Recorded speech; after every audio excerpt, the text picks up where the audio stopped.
This is the second part of neuroanatomy. So we finished up with the peripheral nervous system, and I think in this we're going to get to some of those subcortical structures, but we're going to start with the protection for the nervous system, as well as then we'll get into the spinal cord, and then we'll move up into the brainstem, and then farther and farther up from there. I'm just repeating this slide from the earlier talk to put us back where we are. That now we're going to talk about the central nervous system, the brain and spinal cord. And I am going to start with some protection. So we're finished talking really about the peripheral nervous system, but just to distinguish the protection that is there for the peripheral nervous system as well. So our protection of the central nervous system and of the peripheral nervous system, we have this outside protection of the meninges that are really protecting from any outside trauma. The outer layer for the central nervous system, we have slightly different layers than we do for the peripheral nervous system that don't include those middle layers. But we start with the dura mater, which stands for hard mother. It is a harder, thicker outer layer, but it has this flexibility as well. So if, let's say, something hits our head and it's got a bit of a sharp edge to it, so normally that would puncture the brain, but we have this thick skull and we have this dura mater, which is flexible and will move with that a bit to protect it from not necessarily the trauma of damaging some neurons or some movement of neurons, but protect it from the puncture itself. Underneath that, we have this arachnoid membrane. If you look at the picture on the right, and there's this square box that's pulled out and magnified, you can see under there this arachnoid membrane that looks kind of like a spider web, and especially with the subarachnoid space, we see this what looks like a spider web, and that is where the arachnoid membrane gets its name. It is soft and spongy, and then beneath that we have subarachnoid space. So this is filled with a fluid. It's filled with cerebrospinal fluid, that CSF. We're going to talk about that more when we get to the ventricles, and that is between the pia mater and the arachnoid membrane. And then beneath that is the pia mater, which stands for soft mother, and so another soft, really flexible kind of protection that is closely attached to the brain and to the spinal cord.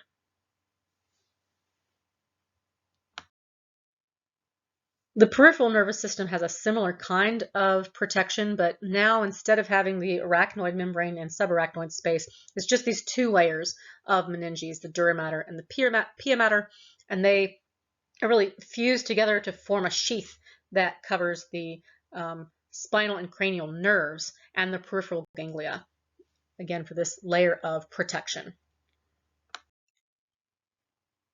And now another kind of protection. So if you remember me talking about the cerebrospinal fluid, remember that fluid is a good protection. If you put something in the middle of a waterbed, it's going to be difficult to maneuver and affect that thing. And so this fluid is a nice protection, and we have it in the meninges covering the brain, but also we have it within the ventricles. And so we're going to talk about this kind of cushioning and buoyancy.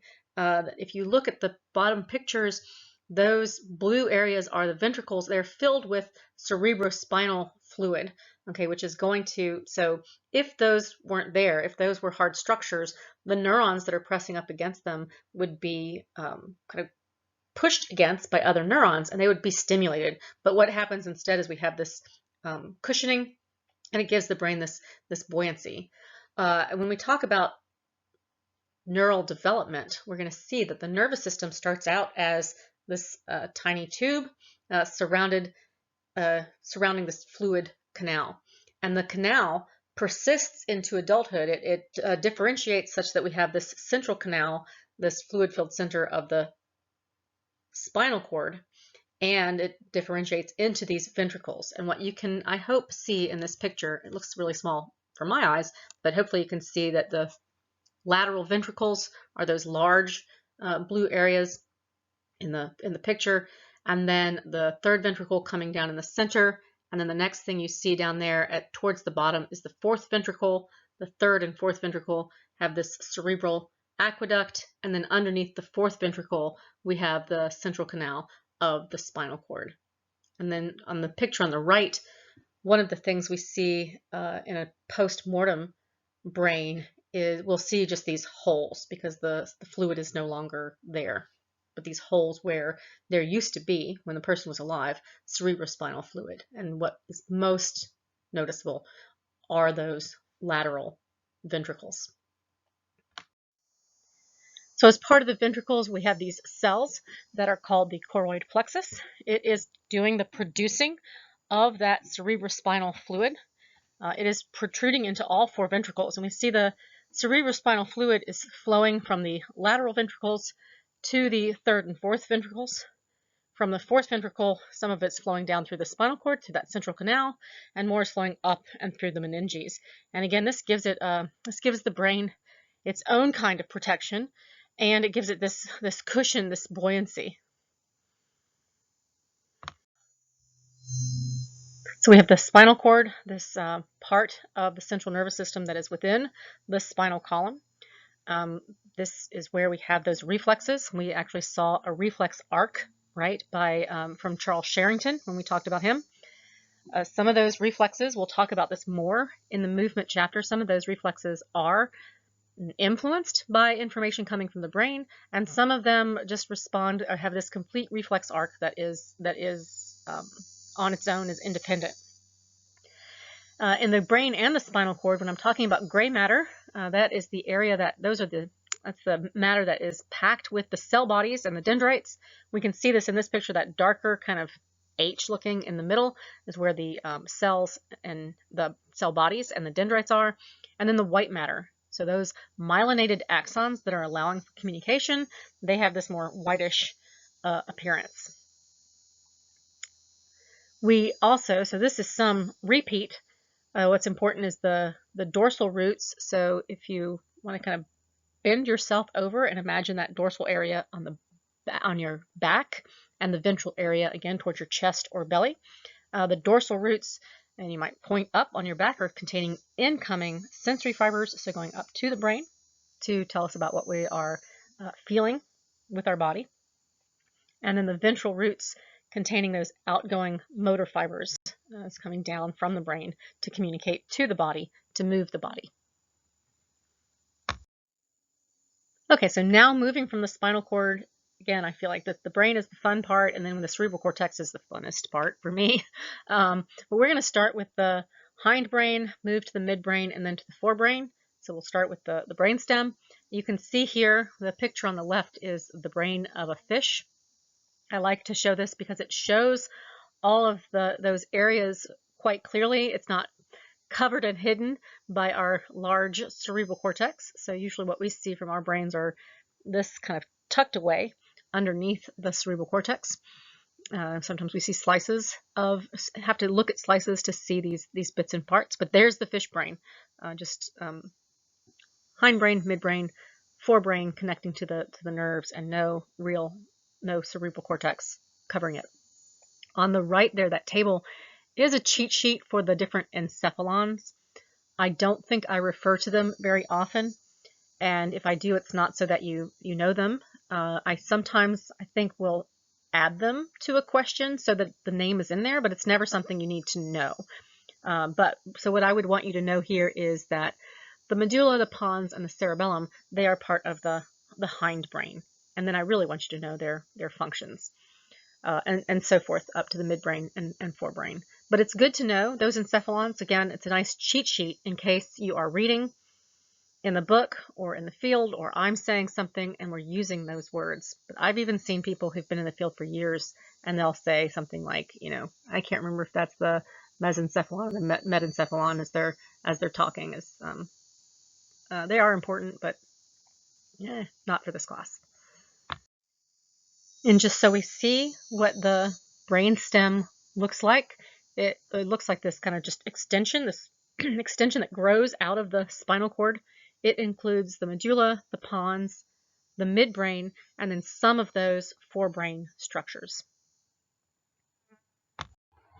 So let's start with the hindbrain. And notice we're going to move from these areas of the hindbrain to the midbrain. These are really a lot of our basic functioning. They're very crucial, and they're also very protected, as we have the meninges, the cerebral cortex, the ventricles, and all of this really protecting these crucial functions.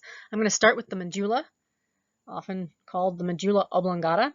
It is this enlarged kind of extension of the spinal cord into the skull, and it is controlling all of those vital reflexes through our cranial nerves. So breathing, heart rate, vomiting, salivation, coughing, sneezing, any of those real reflexes. We have the sensations and muscle movements of the head are also, that information is synapsing in the medulla before being taken to the brain. Other information comes through the medulla from the body, and some of it synapses in the medulla, and some of it goes through. Much of the parasympathetic output to our organs is also coming from the medulla. So anterior to the medulla, or in front of the medulla, I often think of it as that part that looks like the Adam's apple of the brain. We have the pons, which literally means bridge. If you know your French, le pont, you're crossing the bridge. And this contains the nuclei for several of our cranial nerves. It acts as a bridge between the right half of the body, or the right half of the brain, to the left half of the spinal cord, and vice versa. So things are synapsing here and then crossing over as we have that contralaterality in a lot of the body, and that's happening in the pons. The pons also has some of those more kind of low level responses, and so we will talk about it when we talk about sleep and waking. We'll talk about it a couple more times, but right now you can just know that it acts as this bridge for both sensory information and for motor information when we have that kind of contralaterality. Okay, the cerebellum has become one of my favorite regions of the brain to think about and to talk about. It is sometimes called, quote, it stands for, it means, quote, little brain.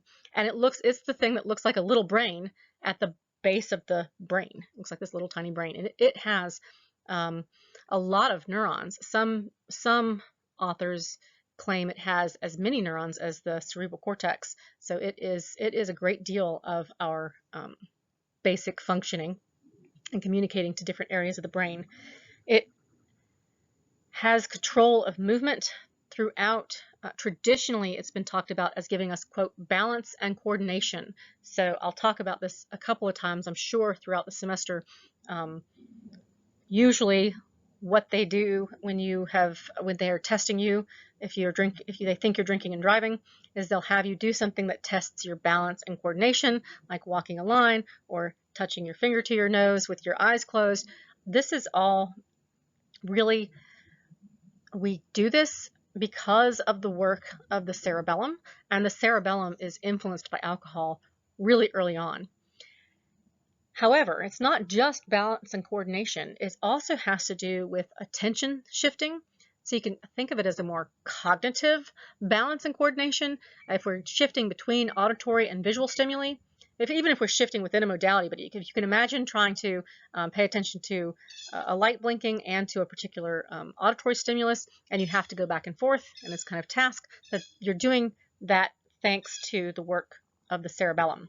So it has a lot to do with timing, which this kind of attention shifting is, there's an aspect of timing to it, but it involves perceptual timing, cognitive timing, social timing, all of that. And so what we see with the, one of the aspects of what's going on with people with autism spectrum disorder is that their cerebellum, I want to say it doesn't have as many neurons. It's not working in the same way. There are other, and this one might be too, and I have to go back and look, but there are other disorders like dyslexia where it looks like there's a connectivity problem. I actually think it's ADHD, autism, and dyslexia where there's a connectivity problem, the white matter of the communication between the cerebellum and the rest of the brain. And so if you think about what's happening with someone who has autism, their timing is off. And so sequencing things, figuring out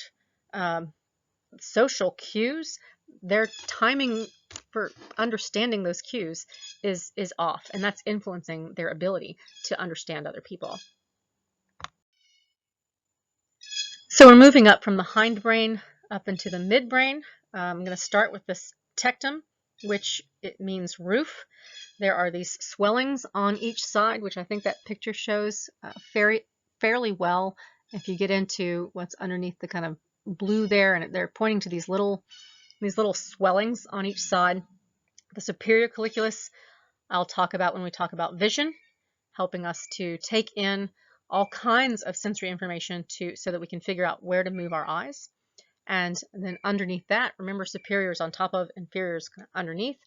Underneath that is the inferior colliculus, or colliculi. There are two of them that are on each side.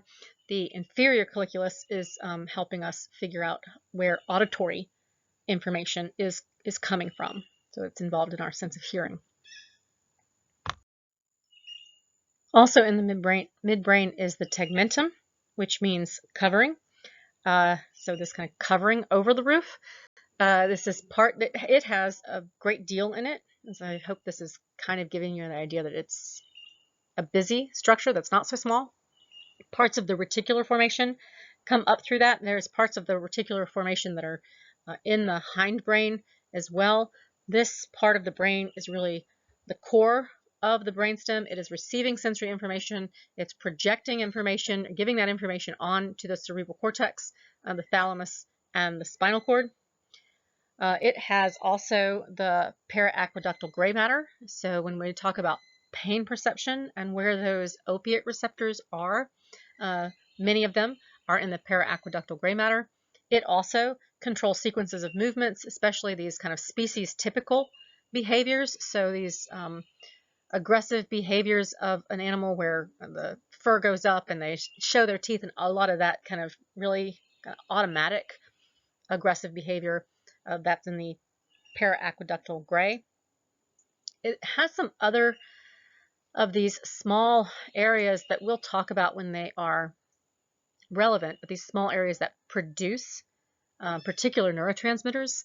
And one is the substantia nigra, which we'll talk about a great deal when we talk about movement.